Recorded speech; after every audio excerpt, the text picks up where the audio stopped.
Civilian music.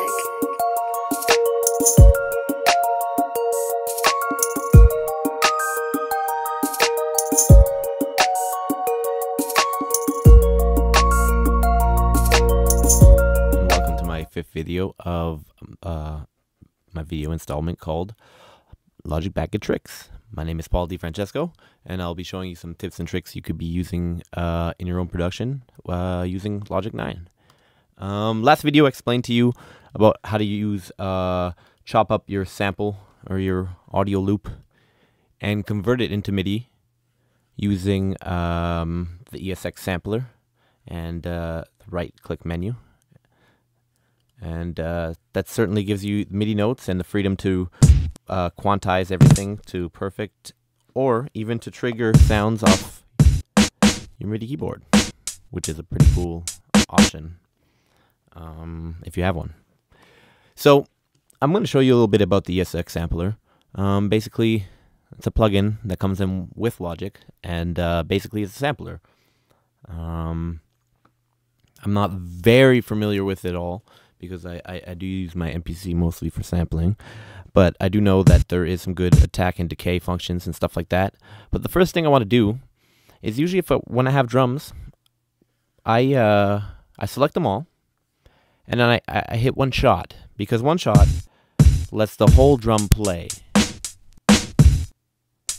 Instead of just, if I don't have it on one shot, it will just stop the audio as soon as I take my finger off the key.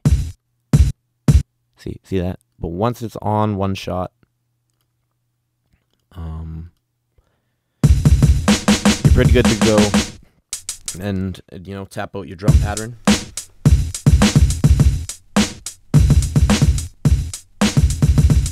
And it even shows you on what's happening on the ESX sampler. It also has cool features like reverse, so you can reverse your sample.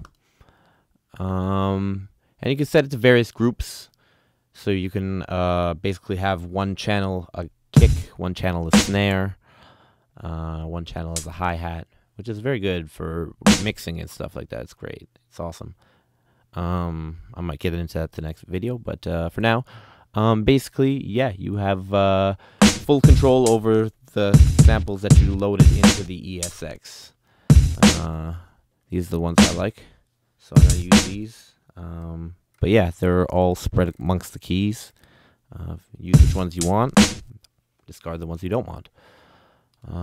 Save your region as a group. You can save it. You can even save it as a MIDI instrument. So you have saved this as OVB87 ESX, and now I can go into Music Logic and use this. Always, my drums will come up there. It's awesome. It's very handy when you want to use other kits.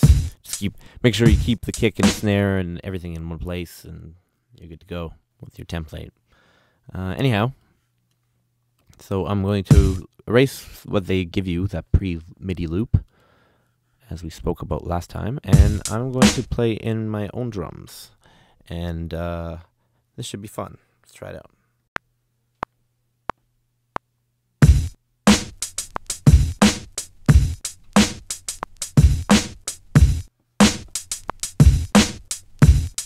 Pretty cool. Swings nice. I actually like it.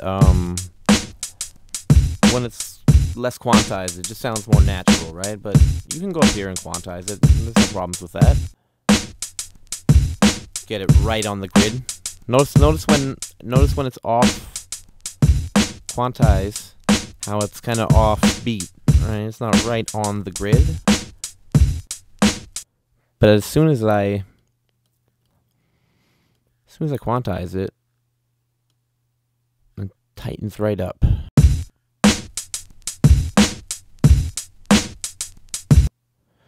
Yeah, it's pretty awesome. It's cool, and then you can loop that as much as you want. Make another pattern here. I'll do another example of a pattern right here. Oh, it gives you one bar. Sorry.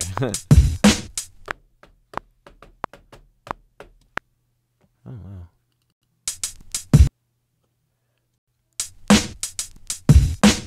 Yeah, there you go. Another pattern. It's kind of the same thing, but whatever. Different timing a bit. I'll make a roll on this one.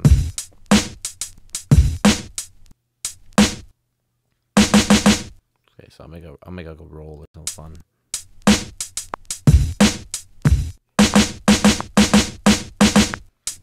See, so there you go. You can definitely, you know, make the loop definitely a lot more interesting than if you just left it as a single loop.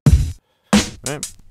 So this is just simple drum sequencing, nothing fancy, but you'll be able to, you know,